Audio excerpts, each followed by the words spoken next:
A lot of people want to know what foods should you be focused on to burn the most fat or to lose the most weight.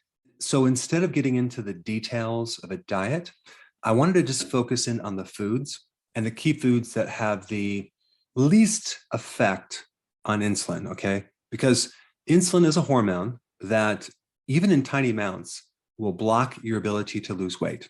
Insulin is the hormone that converts the carbs that you eat into actual fat. So it is the fat making hormone. And so if we compile the list of all the foods that have the least effect on insulin, you're going to have the best list to help you lose the most weight. Now, the only thing I want to bring up with this list is quantity of protein. If you're doing high levels of protein, that can potentially slow you down because that can then stimulate insulin. But if you're having a moderate amount of protein on this plan, you're going to do quite well. In fact, if you keep your protein around 7 grams, maybe 8 grams per meal, you're going to be doing very, very well. And of course, if you really want to be successful, you really only want to do 2 meals per day or even 1 meal a day. All right, let's start with the proteins, okay? So we have all these proteins have less than 1 gram or 0 grams of carbohydrates, okay? So eggs, beef, lamb, chicken, pork, veal, duck, hot dog, sausage, deli meat, organ meats, dried meats, and pork rinds, which is a collagen. But also realize that you have to read the ingredients because some of these foods, like even deli meats, sausage, hot dogs, can have hidden sugars like dextrose, even high fructose corn syrup. And even the dried meats can have like beet sugar. So you want to avoid meats with sugar. All right, so that's the protein list. And of course, tea, coffee, and water have no carbohydrates, so you don't have to worry about that. And then you have apple cider vinegar, okay, 0 carbohydrates. Seasonings, mustard, great thing to put on your meat, no carbs, or less than even a half a gram of carb. And then we have monk fruit, stevia, and erythritol, all have 0 carbohydrates. Lemon, lime, very, very small amount of carbs. It's less than 1, which is insignificant. Now, there are 2 other things that I want to talk about in relationship to insulin, okay? Pure fat has no effect on insulin. Now, if something is combined with a carb, it's going to have more of an effect on insulin. But if you have a pure fat, it's going to have no effect on insulin. So butter, ghee, tallow, lard, coconut oil, olive oil, MCT oil, whole cream, all are pretty much pure fats. So those are not going to have an effect on your insulin despite having a lot of calories. And so these fats will turn into energy. Now, of course, there's always a limitation of matter. If you consume an ungodly amount of this, potentially it can turn into fat for sure. But if at the same time you're not consuming any carbohydrates and you're doing a high-fat diet, that fat is going to turn into energy. And that is because you primed the pump. You converted your body over into ketosis. So now it's no longer running on glucose. So when you feed it fat, it turns that into ketones. If you still had carbohydrates with fat, you wouldn't have this conversion and you wouldn't be able to burn that fat too effectively. In fact, a lot of that fat will be stored as fat. I want to mention one thing about this because sometimes you'll see in certain studies, it'll say, a mice study showed that mice consuming a high-fat diet caused increased weight gain. It caused diabetes, insulin resistance.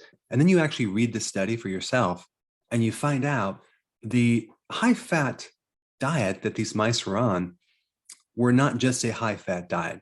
Notice they did not mention ketogenic diet. Notice they didn't mention a low-carb diet. They just mentioned a high-fat diet. And these high-fat diets that they feed mice are also a high-carbohydrate diet. The carbohydrates that they put in this high-fat diet are roughly about 36% carbohydrates. So it's a high-carb, high-fat diet. So that right there invalidates the whole study. All right, mayonnaise. Now, obviously it doesn't have any carbs, but a lot of times it has soy oil or canola oil or cottonseed oil. You want to avoid those oils because they're highly inflammatory. Now, avocados do have a good amount of fat. They have a good amount of fiber. They have some carbohydrate, but they're a really good fat vegetable. and also a good fat oil that you can use in your cooking. But avocados will not cause you to gain weight. MCT oil is a pure fat, will not trigger insulin. In fact, it converts to ketones very, very efficiently. All right, let's move to the next section of this list. There is one carbohydrate that has zero effect on insulin, okay? That is fiber. So when we take the total carb and we minus the fiber, we get our net carbs. And that's what we're looking at when we're calculating this plan. We want something to be very, very low net carb. So this next list are all carbohydrates that have very low amounts of carbs and a good amount of fiber. So when we deduct that, we come out with a very, very small amount of carbohydrates. So olives, less than 1 gram of carbohydrate, insignificant. Spinach, 1.4 grams net carb. Now this is all just 1 cup as we go down the list, okay? 1 cup of mushroom, that's 1 gram net carb. Sprouts, 1 cup, 1 gram net carb. Celery, this is 1 stalk, not a cup. It's less than 1 gram, it's 0.9 grams net carb. Cucumber, 1 cup, 2.5 grams. Arugula, 1 cup, 0.36 grams net carb. That's like 1/3 of a cup. Arugula is a great vegetable. It's cruciferous and it's very, very low in carb. It'll help you lose weight. Lettuce, 1 cup, 0.6 grams net carb, okay?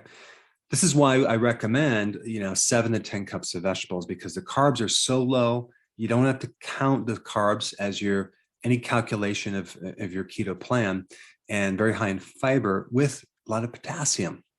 Bok choy, 1 cup, 2.4 grams net carb, a very small amount. Watercress, 1 cup, 0.3 grams net carb. Out of all the leafy greens, I think watercress are the least amount of net carbs. Okay, asparagus, 1 cup, 2.3 grams net carb. 1 large pickle, 0.5 grams net carb. It's like a half a gram, insignificant. Zucchini, 1 cup, 2.3 grams net carb. Cauliflower, 1 cup, 3.1 grams of net carb. Now, if you're on the ketogenic plan, you're allowed, up to 50 grams of carbs, okay, per day. So we're talking about 1 or 2, maybe potentially 3 grams of carb. It's insignificant. All right, let's talk about cheese. 1 ounce of Gouda cheese, less than 1 gram of net carb. Blue cheese, 0.7 grams net carb. Cream cheese, 0.1 gram net carb, insignificant. Parmesan cheese, 0.7 grams net carb. And brie cheese, 0.7 gram of net carb, insignificant. All right, here's some other ideas. You can do a cheese wrap, and you can make your sandwiches with your meat and your lettuce, and just wrap it with cheese.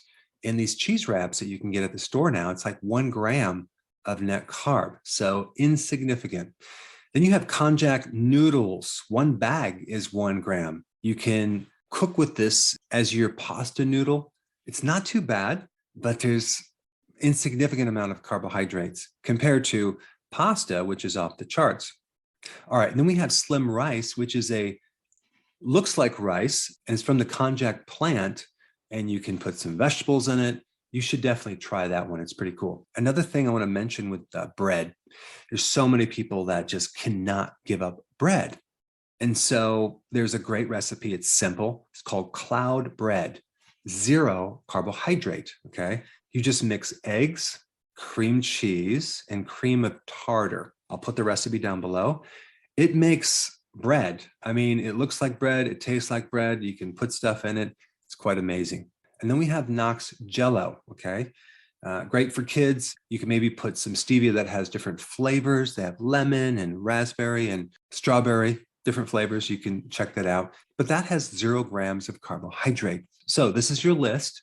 If you wanted to lose weight and you wanted to keep it really simple, just type out this list and you're going to lose a ton of weight. But sooner or later, you're going to want the details of exactly how to do healthy keto and intermittent fasting. And for that, check out my playlist right here.